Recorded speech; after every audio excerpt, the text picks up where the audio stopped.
tonight, and Mr. Dave Crook from Chicago. He walked all the way here. I'll pick on you. All right. Yeah. Anyhow, I've been treasure hunting for 46 years now. I feel like I'm the luckiest guy in the business. I started at just the right time. I broke in under Art McGee first, and Art McGee was known as the father of modern day treasure hunting. He built the first treasure museum down in Plantation Key, down in the fabulous Florida Keys. And I've lived down there for like 35 years, but before then I was off and on going down. I was on the fire department in Sarasota, a 275-mile drive. And on the fire department, if you trade a shift, then you get 5 days off. You know, work 24 on, 48 off. So I was always down in the Keys. That's where I met Art McGee, opened the first treasure museum. I got to be associated with Art for about 5 or 6 years, and I learned a lot from him. Some of that I'll pass on to you tonight. And it was in the June of 1980. Art had a heart attack and went in the hospital up in Homestead, Florida. But I called him up every day, and he'd say, "Well, where were you today?" And I'd say, "Well, you know, we were out on the Capitana." And he said, "You know that big grass patch straight in from there?" I said, "Yeah, well, there was," he said, "Try that tomorrow." But he said, "I'm coming home in 2 days and I'll go out with you." So 2 days later, he was driving back to the Keys. His wife was bringing him down. They stopped for breakfast, and unfortunately, Art had another heart attack and didn't make it. So after that, I was able to, well, while Art was in the hospital, I was talking to him on the phone. I said, "Art, there's a piece in the paper. It says you're the father of modern day treasure hunting." And Art said, "Well, I guess that's okay as long as they don't call me grandfather." Anyhow, and after Art, then I got into a couple other people that you'll be seeing here. I was lucky enough to make a TV series called Treasure Divers. That was the logo for it. And I have all 6 sets in boxes for sale tomorrow, but they're also, if you look on YouTube, they're free, so don't buy any. Okay, go ahead. Great, there goes our gas money back. I'll hook you up. On second thought,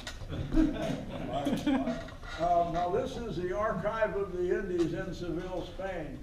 It used to be open to treasure hunters, but a few years ago, Odyssey Marine in Tampa, as probably most of you know, had a big problem. Hillary Clinton thought that she should take 500,000 8 reals away from them and give them to the King of Spain, which she did. So then what happened? Well, the King of Spain realized, I've been giving away billions of dollars worth of information. And he was right about that. So they're closed now. If you're a treasure hunter and you need research, don't go to the archives. You can't get in anyway. This man's name is Jack Haskins. He was a good friend of mine. For 32 years I got to work with Jack. Right after Art McGee died, Jack was working with a man named D.L. Cheney. And D.L. Cheney asked me to start working with him, and I said, you know, I knew he was working with Jack. In my opinion, Jack was the best treasure hunter in the world, and Jack was responsible for more Spanish treasure recovery than anybody else. Even though, through research, he turned the papers on all of the big the Atocha, which and the Margarita, the Conception, which when they couldn't find the wreck electronically, Jack took a little boat with a couple other guys, and they jumped in, and Jack jumped in and went, "Oh, it's over here, fellas." So that's how, this is the Conception point, and that's how the Conception was found. This is what you like to see when you first come upon a wreck. This particular one was in Honduras, and the first thing you see, of course, is the pottery. Most of it usually gets broken in a hurricane when the ship's getting torn apart and sinking. But when you come across, my job was towing on a rope behind the boat. We couldn't afford the electronics, so I was the magnetometer.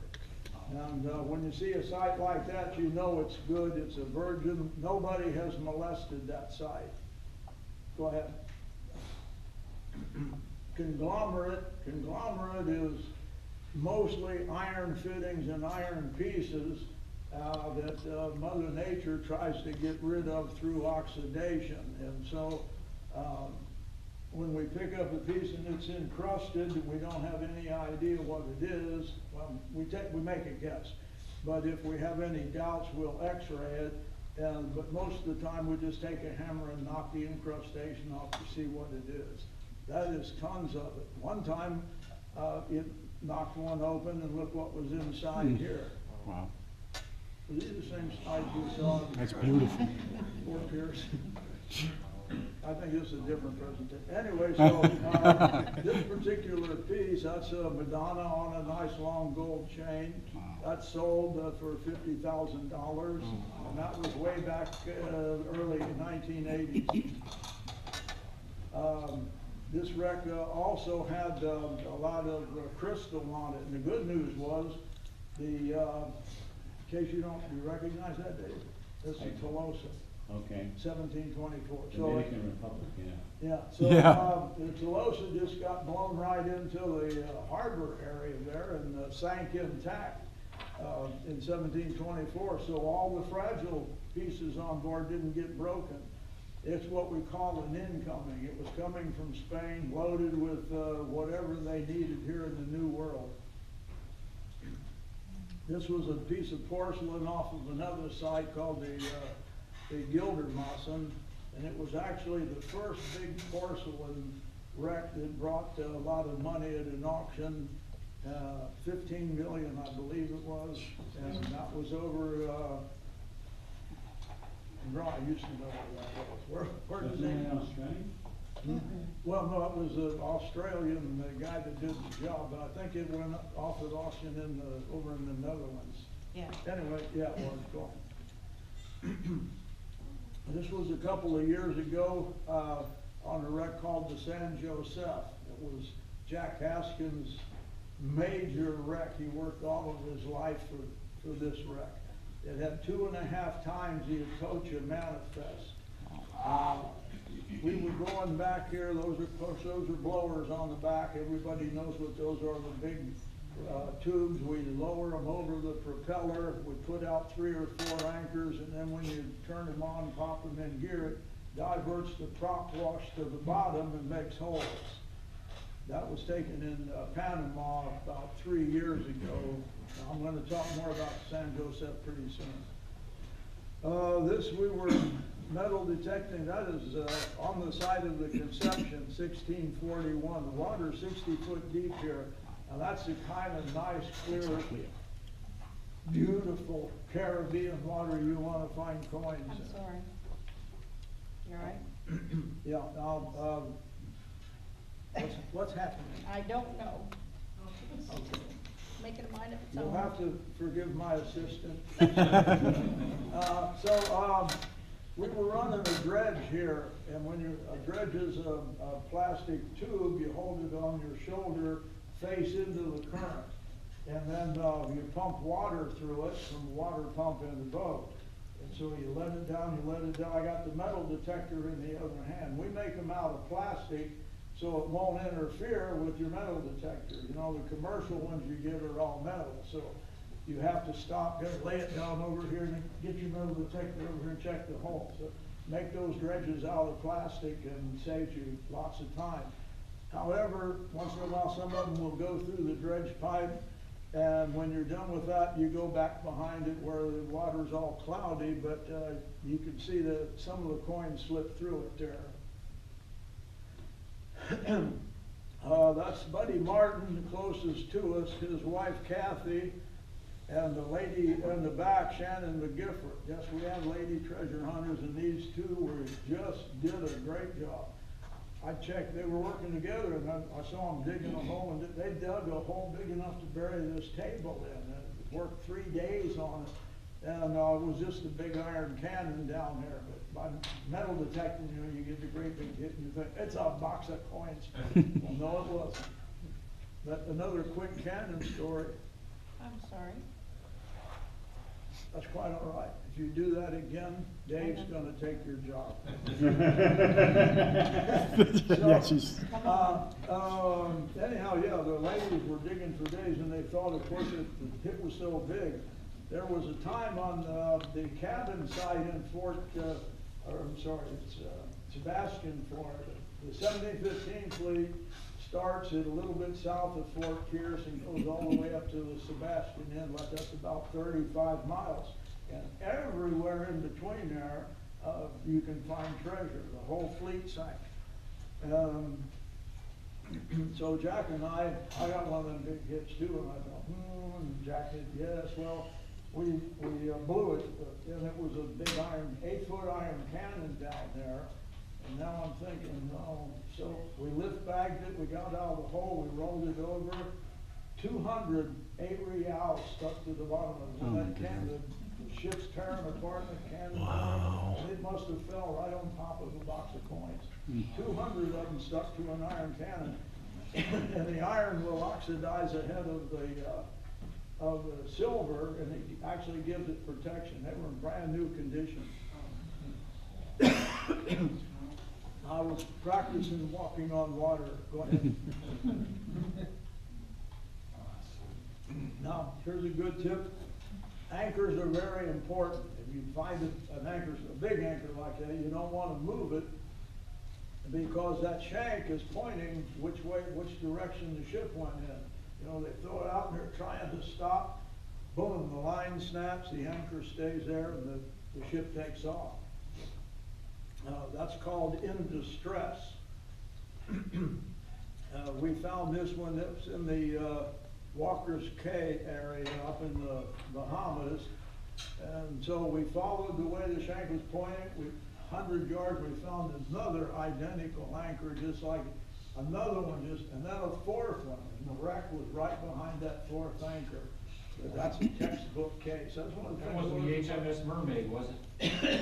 How do you know? Because I dove it. The fishermen put us on that before the archaeologists even knew about it 2 years earlier. And we didn't follow, and then the island that led to was called Mermaid Island. And that's how it got its name. The beach was Mermaid Beach. Mermaid Beach, yeah. Some of the crew had actually beat their names into the rocks. It was a British warship. I said beat their, what? It was a British warship carrying the government. Yeah, Yeah. but no money on board. No money, no. Bob Applenapp financed that. We had found another good wreck for him. He would never let us touch it, and it's still sitting there today. Now, that's a 12-foot anchor, and if you look at the ring way up there, it's flopped down, and both flukes are laying on the bottom.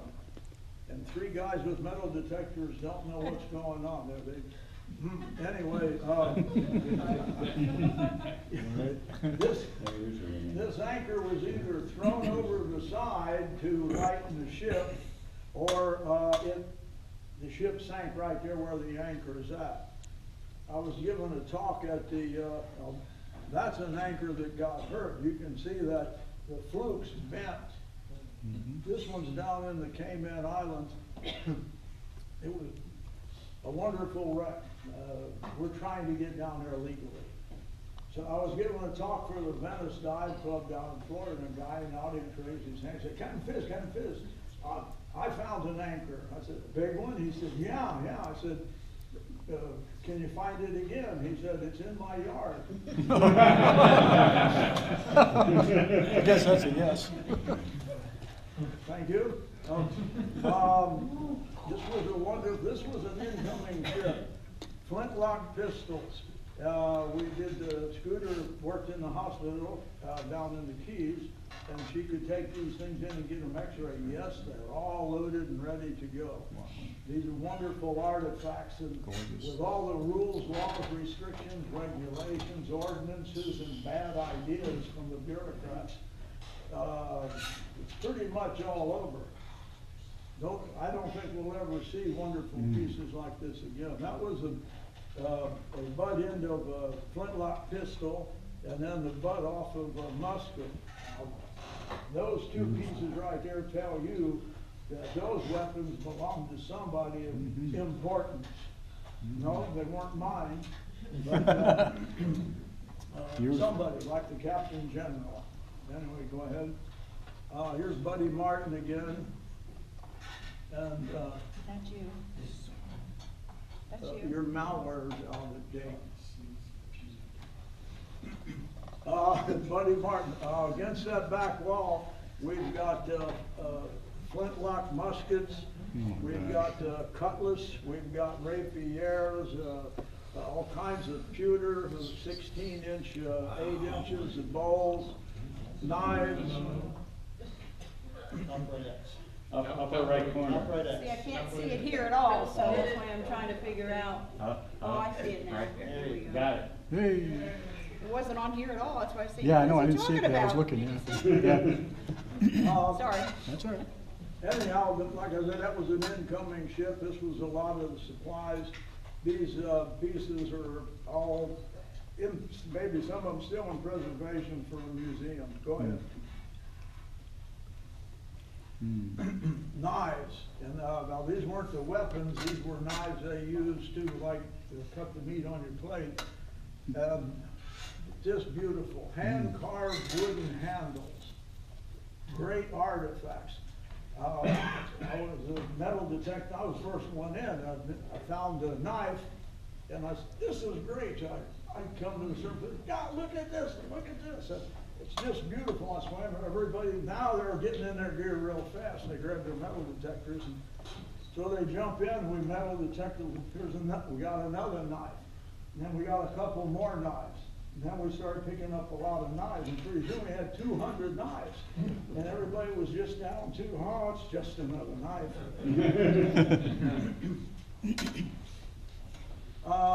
On the far right is David McGifford, and that's his wife Shannon in the middle. Yes, we did dig up some grass, but please don't tell anybody.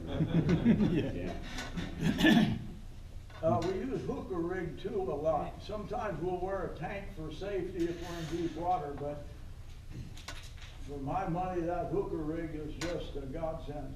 You can dive all day on $1 worth of gas, and at the end of the day, when it used to be I had to carry 12 tanks to the dive shop, get them pumped up, and then bring them back and put them on the boat. But with this, you don't do that. You just pop a beer and say, it was a great day today. Everything piled on the bottom, and we just would leave it there till the end of the day, and then we put it all in the boat. That is, David McGifford in the blue shirt in the center, and then that's me with a pistol to his head. Didn't know whether I was going to chop him up or shoot him, but anyway, that was just a bunch of happy treasure hunters with all kinds of wonderful artifacts. We also got on that trip 2,600 coins. Tell me who David is. Oh, David McGifford recently retired. He was an assistant director in Hollywood. Made all the big movies, all the Back to the Future movies, King Kong, Days of Thunder, The Firm. If you look him up on that site about who does what in movies, his credits are like this long. And he's done some filming for us. That's water spouts.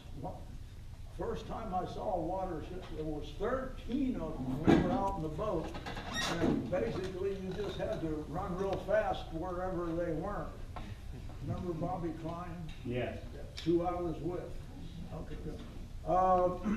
Here we have a mishmash of everything. Different sized cannonballs, bottles, case bottles, squat bottles, gin, case gin, buckles, pocket knives. There's Dave's box of Depends sitting there. Nice. Sorry.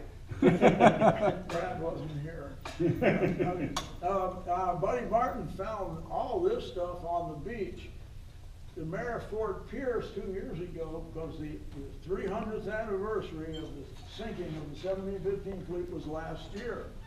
And then 2 years ago, the mayor of Fort Pierce said, you're connected with a lot of metal detector guys. And I said, well, yeah, kind of.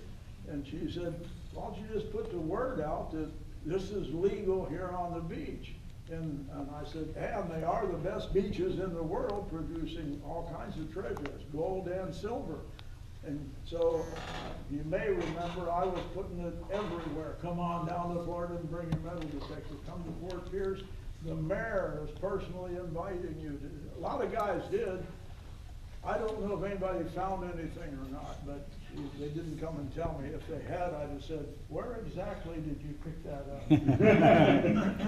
Nice. That's the very first coin off of the San Josef trip number 2. As soon as it came out of the water, I had my fingers, and I took that picture. It was encrusted, it wasn't in too good a shape, but manifested 2.5 times the total 600,000 coins on that rack.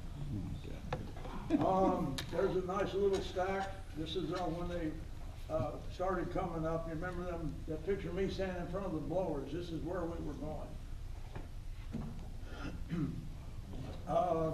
This is one of the crewmen that didn't take my order. Punch it again. All that stuff. Yeah. And anyhow, never found an intact skeleton. If you can imagine the people that die on the wreck, you know, as soon as that water calms down, the fish are going to come in and the crabs, and there's not going to be much left. So that was the only skull I have seen come off a wreck that I was on. No. Was it underneath anything? Is that why it got preserved, do you think, or? Yeah, they're buried in the sand. The blowers uncovered it. No, I mean, was it underneath a piece of wood or maybe a piece of iron or? The skull? Yeah. No, not that I know of. That's a Winn-Dixie sack with 300 coins in it. And it used to be we had to take them down to Key West to melt every once a week. The 6 coins that you see over here are clean, but they're typical 8 reals. The one in the center on the right with a hole in it, that's not corrosion, that was just a bubble in the planchet. And the king didn't care. He didn't care what shape they were in, so long as the weight and purity was maintained. Yeah, if anybody got any question as we go along, just go ahead and sing out. That's Buddy Martin and myself. I've been drinking beer that night. Anyhow, that was the first batch of coins we brought in on trip number 2 from the San Josef. Go ahead. There's a big pile of them. The first trip to San Josef was in the last part of '88 and the first part of '89. That's when, I might as well just tell that story right now. Jack had got the release, and he had to, is there a duck in here? And, Squeaky chair.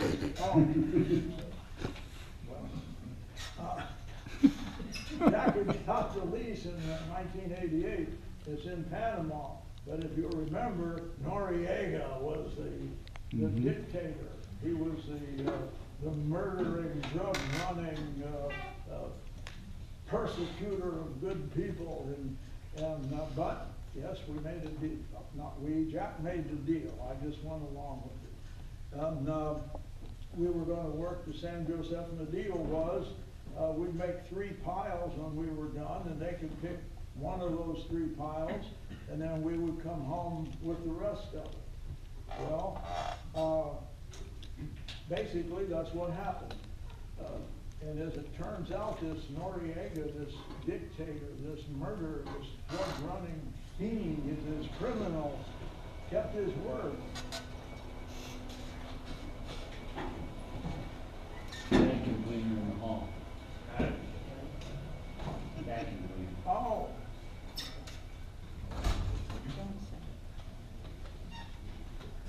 Sorry, Leighton, I thought that was your phone going.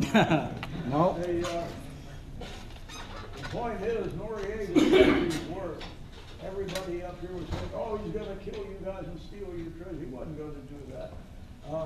He was making too much money in other businesses. But anyway, the point is, he kept his word. And it's interesting to note that Washington D.C. doesn't keep any of their word, and Tallahassee certainly doesn't keep their word. So, who's better, Noriega or the bureaucrats and politicians we have today? Go ahead. This was erected conception 1641, where Jack had to jump in the water to find the mother lode. Otherwise, they'd have never got it. That's a long story. I was going to say something about it. I got that lease in 1986 myself, and went back and I did the rework on the conception. I brought back about 12,000 coins, and I was just getting ready for division. And you know, they said, well, he found millions of dollars. Why do you need me to give you money? I'm going to explain to you how that works. Big hands grasp number one out of the piles is the government, who claims they own the wreck site. There are no more offshore reefs that don't belong to anybody. They're all claimed now that these little greedy governments know there's money out there.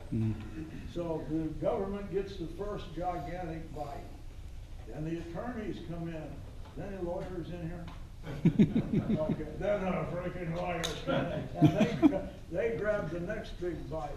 And then the people who gave you money to go, the crazy people who gave you money to go treasure hunting out, they get the next big bite. So what's left for me and the crew after, you know, we paid all the expenses, we did all the work, and that's what we got. So when somebody says, Fizz found millions, well, yeah, I guess I did, but I got not too much of it. Anyway, that picture looks so good. I took that picture right there, and Treasure magazine put it on the cover. They paid me $100 to use it. So I am a paid professional photographer too.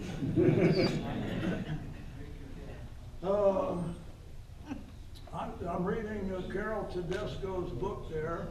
At least she thought I was. At the time, she didn't know it, and I couldn't read. But as soon as I get through school, I will read that book. Anyway, if you want to know anything about the Atocha margarita coins, Carol Tedesco has recently put out the most informative book on it. That's a silver cream pitcher, excellent condition. Last time I saw that, it was in the museum down in Santo Domingo, Dominican Republic.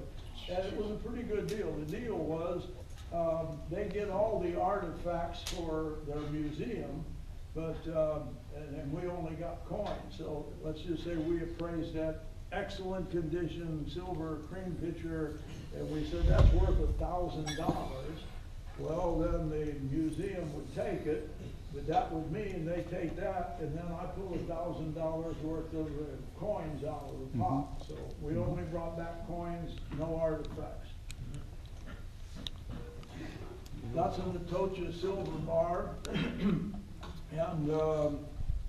it just has all the markings on it, the purity rating, the serial number, the owner's marks.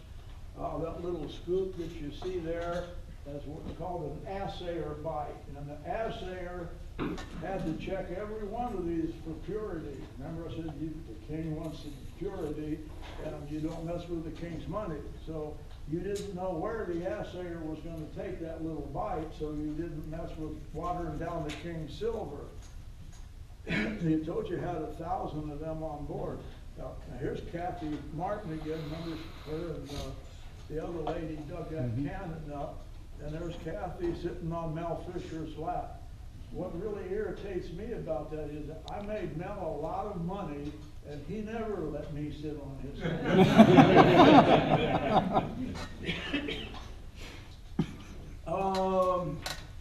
That's great. This was an axe head. That was a handle off of a Cutlass. The tube at the bottom It's tubular, it's about this big, about yay big around. That's a nozzle that fits onto it, just kind of busted up. The little piece in the front, that's a nozzle that fits on the front of it. And you would think that it had a handle out the back. It's called a cloister pump. And what that was used for by the ship surgeon, if you were dumb enough to go on sick call in the morning, you know, you go see the, oh, doctor, I think my head hurts and I'm in my bag and I can't, he would get this thing out and he would fill it up with some water, some rum, hot sauce, pepper, gunpowder. Then he put the handle in and you had to bend over the gunnel and then he cured everything that was wrong with you. That was a pretty. Quick story about the cloister pump. When Mel Fisher went on the Johnny Carson show, I wish we had a tape machine back then. Mel Fisher's talking to Johnny Carson. Of course, you know, it's fun. Mel had the big gold chain on like he always did. But of all the wonderful things he could have took, he took a cloister pump on there. And as he was explaining, I guess it wasn't clear because Johnny Carson, the last 1 minute of the show, just when it's going off, Johnny Carson picked that thing up and he said, Mel, what the heck's this thing for? Mel said, bend over and I'll show you. Nice. Remember, did you see that shit? Yeah. I did see that, yeah. We had a tape machine. That's a 2 hand-carved pieces of ivory. This was on the wreck of the Arizona, which is down near Duck Key. Go ahead. Oh, the little oval-shaped box down there, it's about that big. That's called a reliquary, meaning it's a container for a relic that was handed down from a saint or a martyr way back a couple thousand years ago. The beads, of course, were rosary beads. I'm talking just on the left-hand side. Those 2 wooden hand-carved rosewood crosses inlaid with 22-karat gold. And if you look right where the crosses on each one of those, you'll see 2 little slivers of wood. And that was inlaid in there, but them little slivers of wood is from a saint or a martyr who was crucified 2,000 years ago, probably by the Romans. Like, for example, when St. Peter was crucified, he said that he didn't deserve to die like Christ, so would they crucify him upside down, which they did. And when he was dead, the faithful cut his cross up and distributed it. I'm not saying that's from St. Pete, but I'm not saying it's not. We just don't know is the thing. So that's a reliquary, is a container for a relic. The other 4 crosses on this side were, they're made out of bronze and good workmanship, but they were used to convert the Indians to Christianity. The Spanish kept the gold and silver crosses and the Indians got these. Go ahead. That's an 8-foot long cannon. We had just lift bagged that thing out of a hole, hoping to find more stuff down in it. 8 foot was typical. You know, some of them were 12, some of them were 6. 8 was the most common size. Anybody see the cannon in this picture? Mermaid cannon. That's one of the swivel guns off the Mermaid. They pitched the cannons over hoping to lighten up the ship. All in all, there were 28 of them, but they blended in so good. You know, if you don't have that basic handheld metal detector, you can swim right over that. It looks like part of the bottom. Looks like it. I know you're not. That piece sticks down in the gunnel. This is the handle out here. That's the breech I'm tying that little piece of line onto. And like I said, there were 2 of them, 2 swivel guns mounted up on the poop deck in the gunnel. And they would load those things with rocks and glass and lead balls, anything that would hurt. And they'd use those primarily to ask people not to come on board. Go ahead, swivel gun. Here's another anchor. This thing actually fell off the ship because the rest of the wreck was right behind it. Remember that one anchor we had that was down? Well, they're either thrown away or they go down with the ship. This one went down with the ship. That is a nice bronze bell. It was only about this big, and there was a French salvage vessel sank very close to the Conception, and we got that bell off of one of the Conception salvage ships. It was, last time I saw it, it was in the museum in Santo Domingo.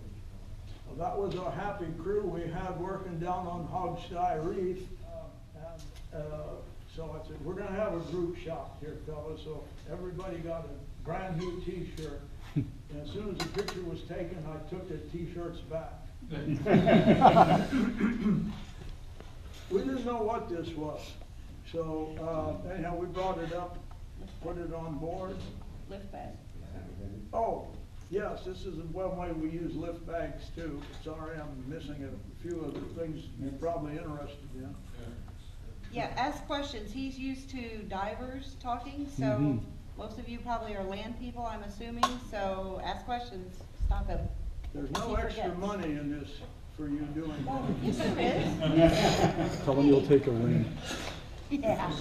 Did you ever encounter dangerous situations with sharks? Oh, this is Other fine. predatory Take your fish? time. That's rejoicing everything has a price. There was one instance, in fact, it was when we were bringing this, that's Hogstye Reef, and in my opinion, it's the only true atoll in the Western Hemisphere. It's 45 miles to the north of the island of Great Inagua, which is the last island in the Bahama chain. Cuba's next. Some of the guys, as we got there, they shot some grouper, which we had for dinner. But there was two big grouper heads there, and Mark, who owned the boat, and a big shark hooked up in there. We're getting ready to go in and have dinner, and I thought, what the heck? I put those two grouper heads on that big shark hook, but we didn't have no line. So I'm searching through the boat, and I finally found a coil of quarter inch stainless cable. I took two of them and I attached them to that shark hook. Then I just lowered it over the back end of the boat to the stern and about 10 feet under. So we went and ate. Nobody thought nothing about it. Time passed. Everybody went to bed. I was the last one up watching a movie on the TV. Mind you, we're right in the center of this atoll. So all of a sudden, this 105-foot vessel goes boom and jumps off to the port about 4 feet. And I'm thinking, well, man, we slipped the anchor and we ran it. So I run up to the wheelhouse now, and no, we're on station. So I said, somebody's boarding this. I grabbed a 1911 45 back. We have two dogs. I'm a firm believer in dogs. Dogs don't let people sneak up on them. And I'm thinking, if we live through this, I'm going to reprimand those dogs. But they're standing at the back, they're looking at me like, what the hell was that? And so now everybody's up and everybody's looking around. And then Greg, who you'll see in a later picture, said, didn't you have a shark hook out? And I said, well, yeah, but it's not going to pick the boat up and move it. 105 feet steel vessel. So I went back and I pulled 2 quarter-inch stainless steel cables up, and they're shredded. Oh, Yes. The water's 6,000 feet deep right outside the atoll. It came as a surprise to hundreds of ships, which is why we were there, some unstanding.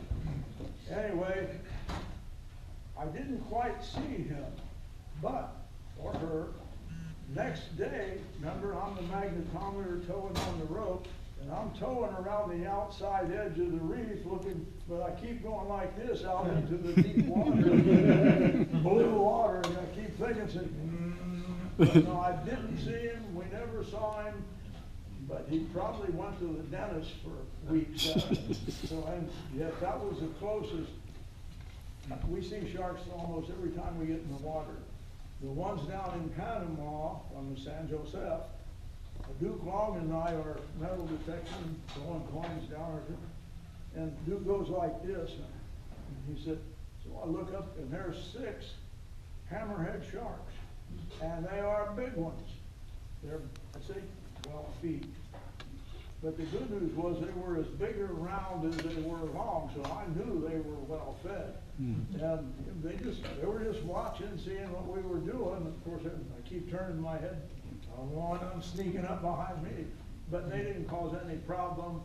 And sharks have evolved to as good as they're going to get, hundreds of millions of years. And when they get hungry, they eat. And they have a lot of spare time, and they're curious. Once I was hand fanning a hole in a metal detector here, like it, and a small one, about 4-footer, stuck his head right there and down in the hole. I said, you can have it, I'm going back to the boat. I've never, only saw one guy get bit, and that's because he grabbed one by the tail. You know, them things can bend like this. You stupid idiot. I ain't going with you no more. That's right. Oh, well, here's that big thing. What that turned out to be was, it was like an oven, I guess. Those are fire bricks, and they would line those, and that's the only place on a wooden ship you were allowed to have a fire, and they would do the cooking on that. That's what that turned out to be. Oh, that's pretty. That's gorgeous. Yeah. What's that? That's it. That's a 10-carat black amethyst. D.L. Cheney and I got that on the Reamar site. Scooter, the lovely lady here, is wearing hers is a reproduction because the governor of Florida said he needed that. Gorgeous. This is known as the Haskins Capitana Medallion. Jack Haskins found that on the main ship of the 1733 fleet. The 1733 fleet, that's where treasure hunting began. That was Art McGee, Jack Haskins, D.L. Cheney, and all those guys. And then the other wrecks just started popping up. But this is where it started. Dr. Mendel Peterson from the Smithsonian, he was a shipwreck curator. He flew down to Miami, got a car, drove down to the Keys just to look at this, and he made an appraisal on it, $250,000, and he declared this was the most unique piece off of the 1733 fleet. And we've named it the Haskins Capitana Medallion. Joe Kimball got credit for that, although I was the one that came up with the name. It's amazing what you find on these old shipwrecks.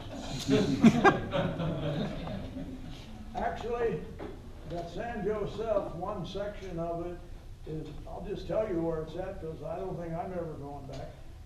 Isla Contadora in Panama is a resort area, and every weekend people are out there, there's tourists on that. It's a really beautiful place.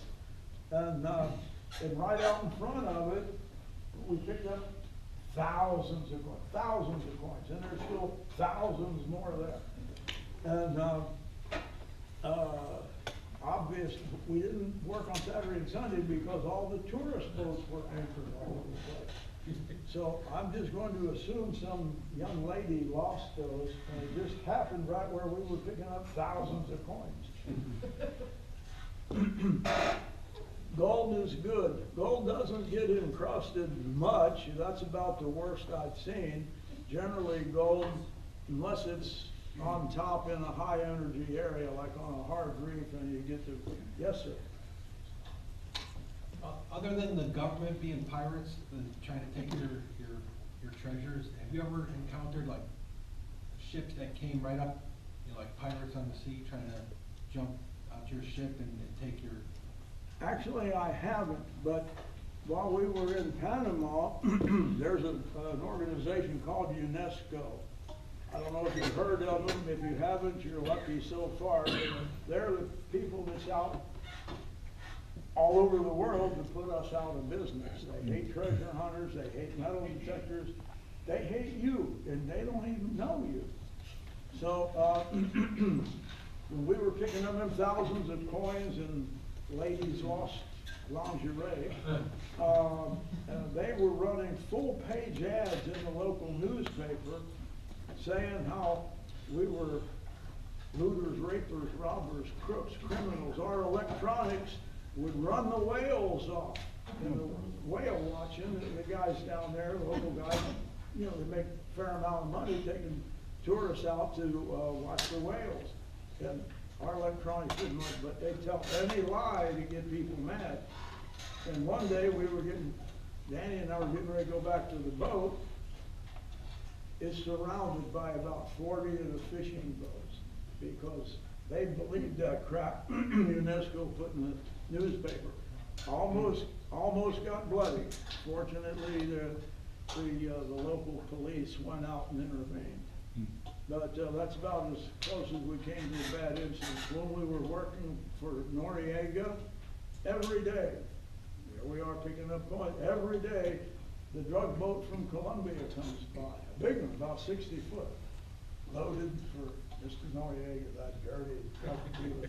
Anyway, and people were saying, oh, they're gonna kill you and take your treasure. I said, number one, they're the ones making the big money.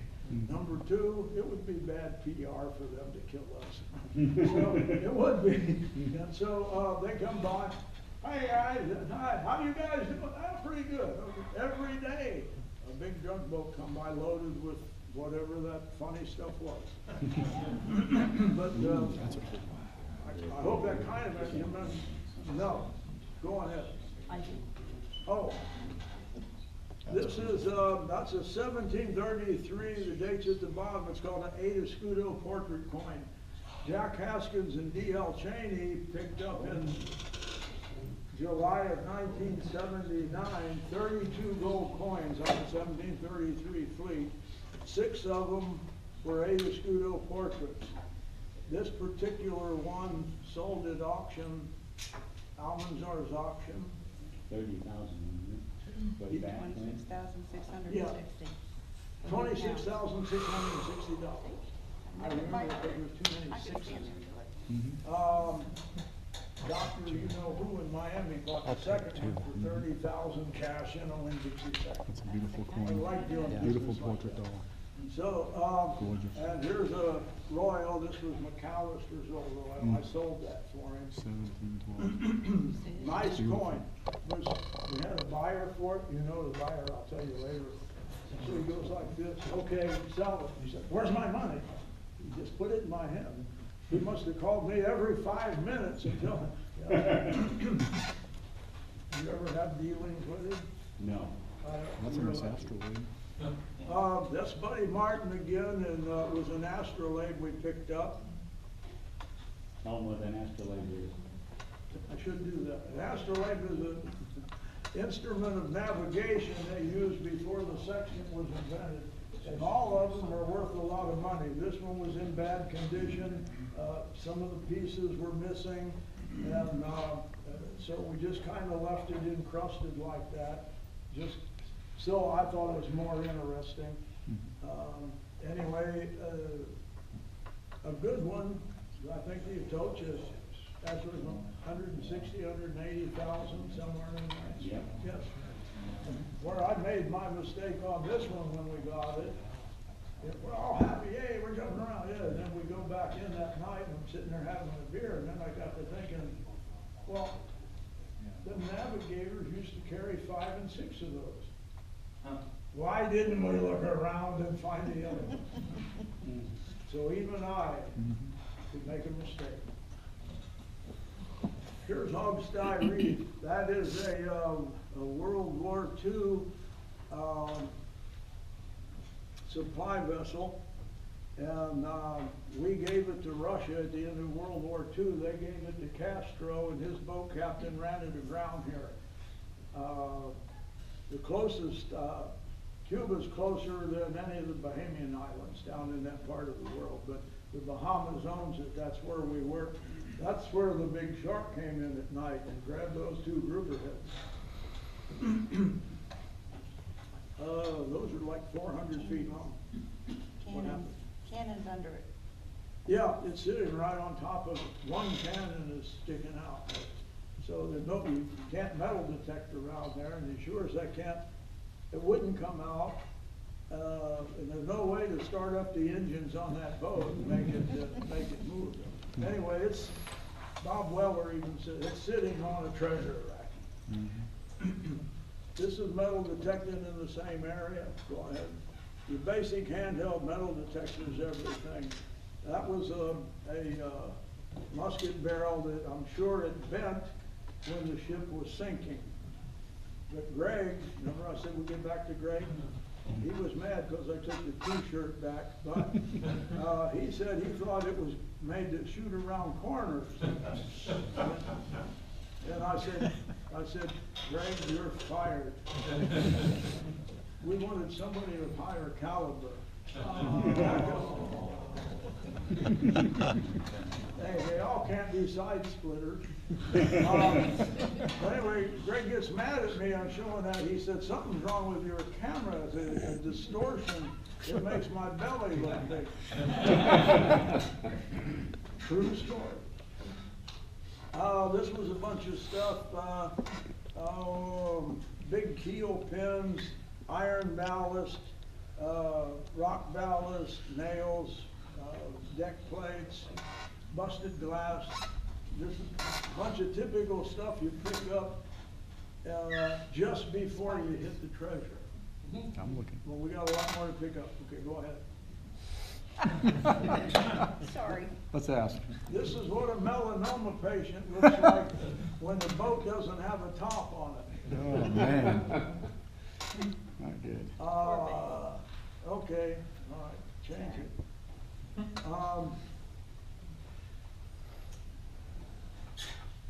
Garrett Metal Detectors sent me a brand new Sea Hunter, and they wanted me, they give it to me if I take my picture with it. So I'm sitting right there on the tube of the boat. Now I'm holding it like this. Buddy, remember Buddy? I said, take a picture of me, I'm gonna fall in. Just as I'm hitting the water, take a picture of me and the new metal detector. Who knows, we might get another one. Well, he took this one. I came up and I said, did you get that? He's looking and he said, I might have been just a little bit late. He called that his Donald Duck shot. Oh, it's in the book. In fact, it's the last picture in my new book, which I'm sure you're all going to buy a copy. Dave bought 10 of them, so if anybody buys 11, I'll shake your hand. This was back to the HMS Mermaid, as is one of the big cargo hooks off of it. Cannonballs were laying everywhere. We were picking stuff up and moving it just so we could metal detect in the area to see if maybe they lost some money, but they didn't. Go ahead. That's a chain plate, which is holds like a deadeye, which is a round wooden block with holes, and it attaches securely on one end, but it has a lot of movement, so when they're raising and lowering the sails, that's what that's used for. That was the first piece we brought up from the San Josef on the second trip. Go ahead. Yeah. 1982, D.L. Cheney and myself and Johnny Barrier were working the cabin side. Now, we just picked up about 500 or 600 coins the first week or so we were working there. State didn't say anything, We had permission, we had all the paperwork. And then one day, we picked these up. 3 gold toothpicks and 5 nice gold coins. The next day, the Marine Patrol comes out and arrests us for working on, you're illegally diving on a shipwreck. We've been diving here for over a week, you've come by all the time. Why now? Well, they didn't want to say, we don't want you to find gold. Anyway, that's when the trouble started, and this was a happier day. Anytime you can get a handful of gold coins, you've had a good day.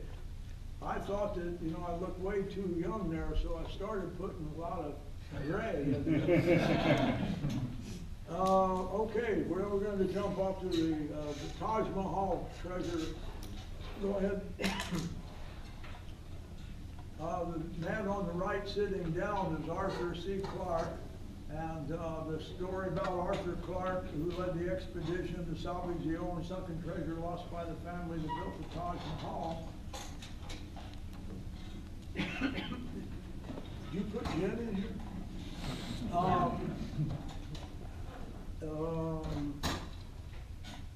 That was who Arthur Clarke is. Yeah. 2001. Yeah, he's most famous for, he sold 500 million books. He's most famous for 2001 A Space Odyssey.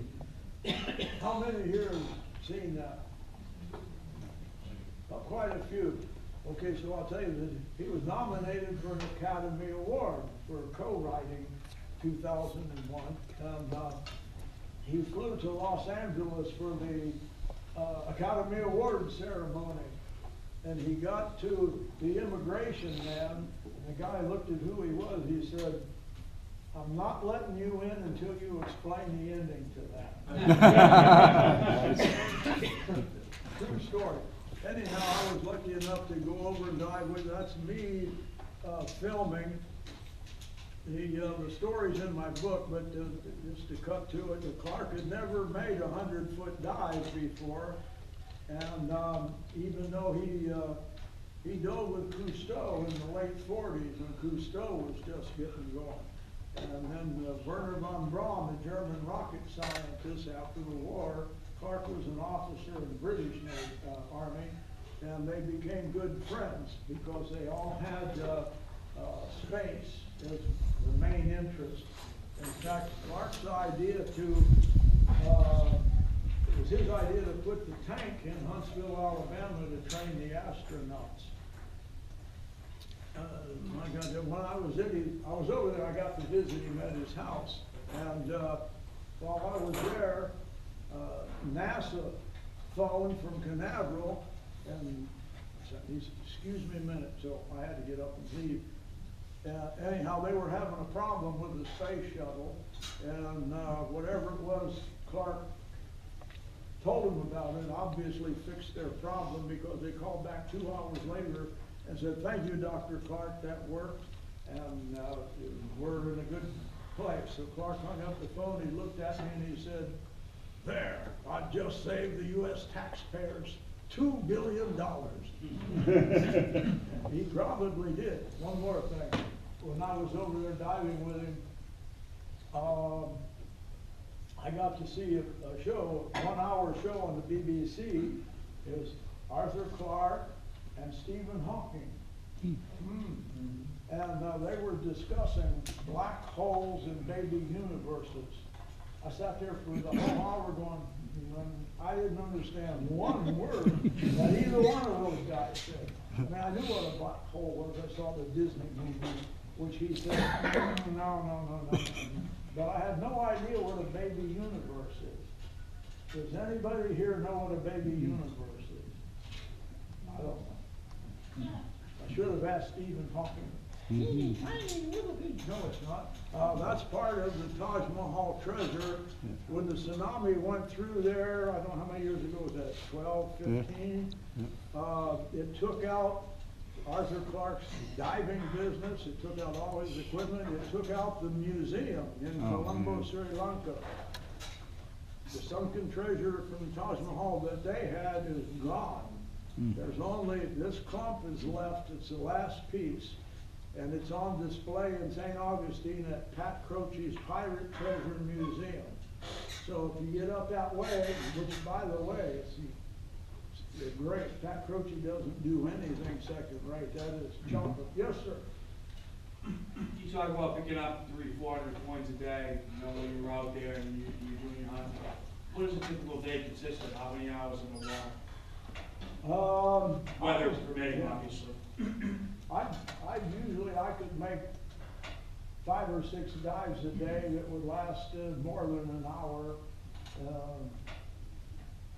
bring that, but throwing the coins down the jacket, and then when you think you've had enough, which is never, you gotta go back, get them out, and then jump back in and start again.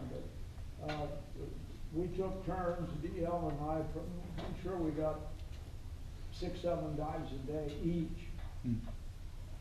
Good question. And the most I picked up at one time was 508 coins. Yeah, Klein. Anyhow, this Carl. I'm sorry.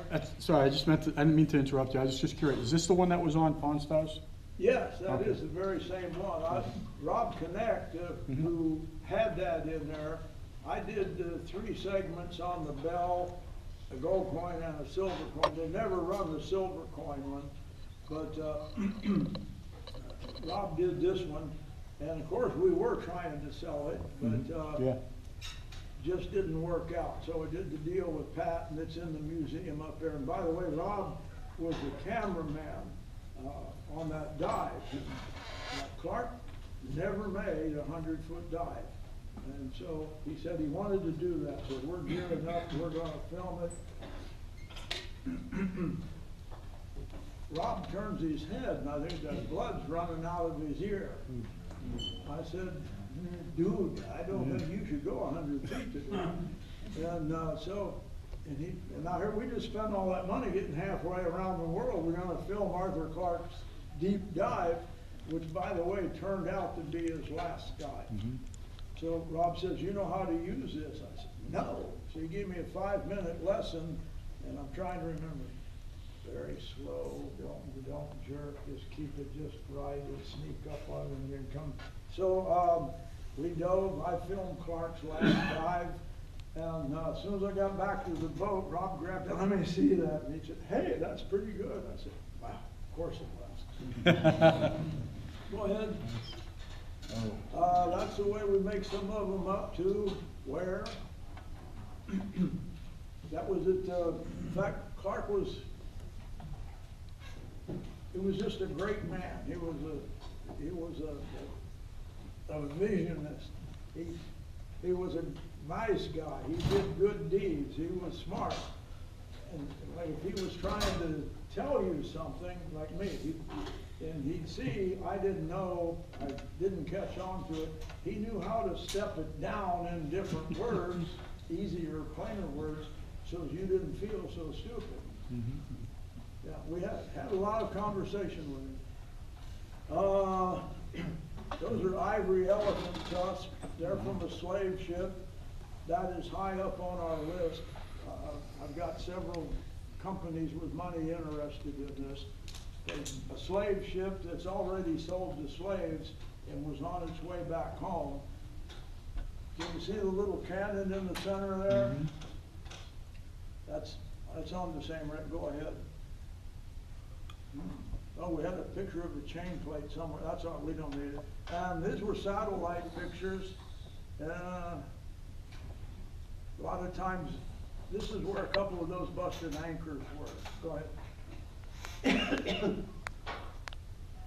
Remember the anchor that was bent, the fluke was bent?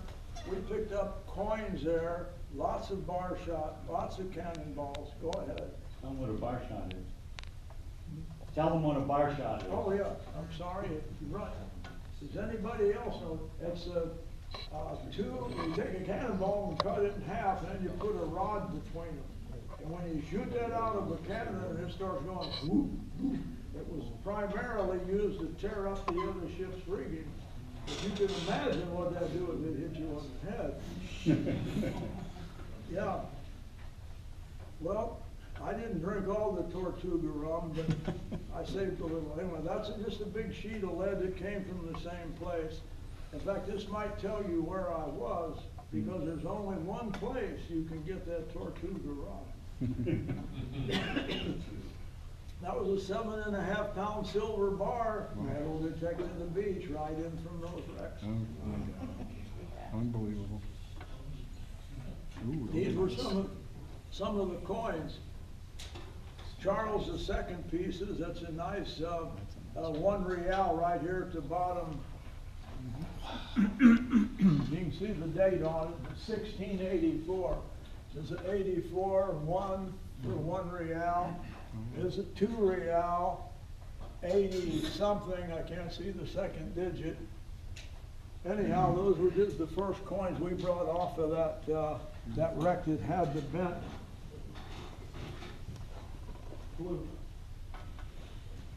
That's a magnetometer. It's a, you tow them behind the boat, and what it does is you can picture the Earth as a big ball, and we have natural magnetic lines running north and south. Well, you tow this behind the boat, and if there's a distortion in one of those natural magnetic lines, this machine will smell it, and it just puts a big doot-doot-doot there on your chart. And then, of course, you want to go in and see what that was. So most of the time it's cable.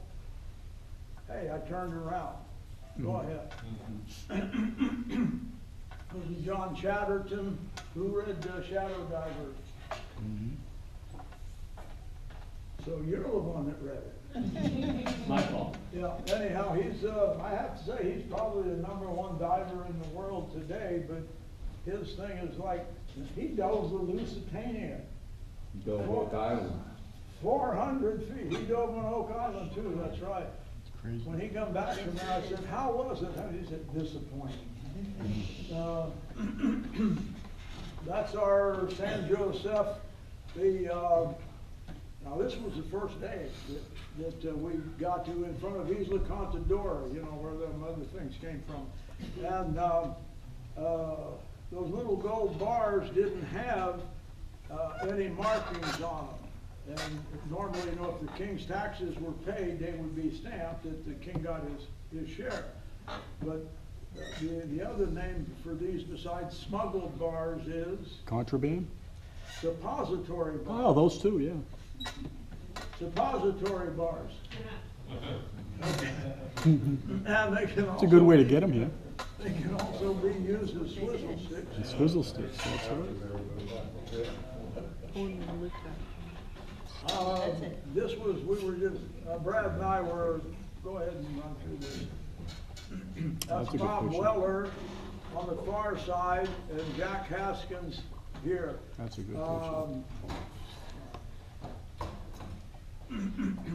Wow, has that changed? That's a Oh, yeah. 1960 picture from the cabin site.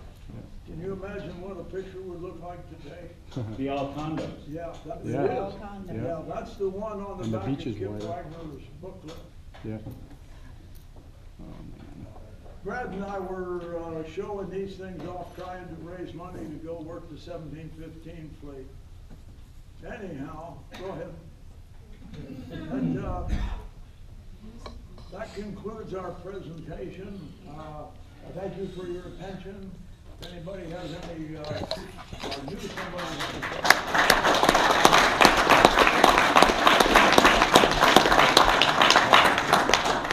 You have to check in every day and show what's going on? I mean, how's that?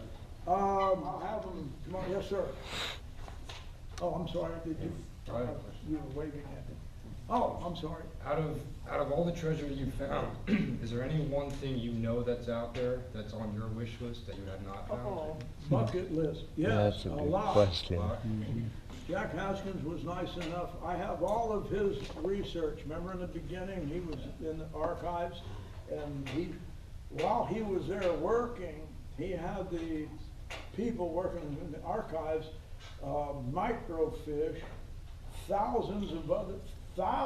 many thousands of other documents.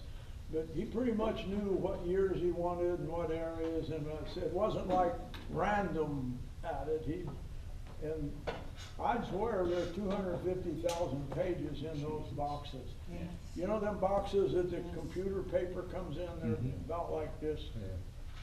There's 30, 32 About 32. of those full, and there's a lot of littler things. And his computer, we've got, and the computer guy said, it's all here. You can't squeeze any more in on this computer. I did tell you a story about the FBI guy and the viruses in there. Yeah, it scared all of us. And there's all kinds of viruses in there. This friend of mine said, he was a computer wizard, I let him look at it, and he said, I don't want to touch this. He said, but I have a friend that does the FBI computers. He came in, he's looking at it, he said, first thing we need is another computer just like Jack's. Now where in the hell are you going to find a 100-year-old computer? so we did, $400. And somehow that FBI guy jumped all them viruses into that, and now Jack's is clean, it works, it comes up, whatever you want to see. So, yeah, I didn't know if I told you about that or not. No, I didn't know that story, but I remember we tried to get it working. You and I tried to get it working. Well, he's got it working. Yeah. It took way more than we One other did. quick question for you. You don't have to answer if you don't want, but do you think Carl Kennedy with that seafarer exploration working that site up there in the Melbourne area, think he's out there in 1715? Have you heard anything about that? No, but if you mean one of the missing 17, Yeah, one of the missing 1715. highly unlikely because no, highly unlikely. And Jack and I talked a lot about those two missing ships. I'm going to go look at 5 new wrecks at the end of this month, and if we're extremely lucky, one of them might be one of those boats. The other one went past St. Augustine. Now, this is coming from Jack, not me. Nobody can give you a better opinion. And the reason he thinks it went beyond St. Augustine was because there were no survivors. He thinks the survivors thought they were south of St. Augustine, and they started walking north. And probably the Indians invited them for lunch or something. And so the other ship crashed south of St. Augustine, and Jack knew pretty much where it was because of the information he got on this. I tell it to you, but I don't trust you. Anyway, I'm going for that at the end of this month. So one is, I'll tell you where it's at, it's south of St. Augustine. So that's, I don't think the Melbourne thing is, but there were many others. Because one time I was talking to Jack about it, Jack said, I don't know where every wreck is. Because there's a lot of them. So, anyway, it could be another good one. Matt wants to know if you're looking for an apprentice. That's very ambitious, young man. Well, of course. You have a metal detector? I bet you do with this crowd.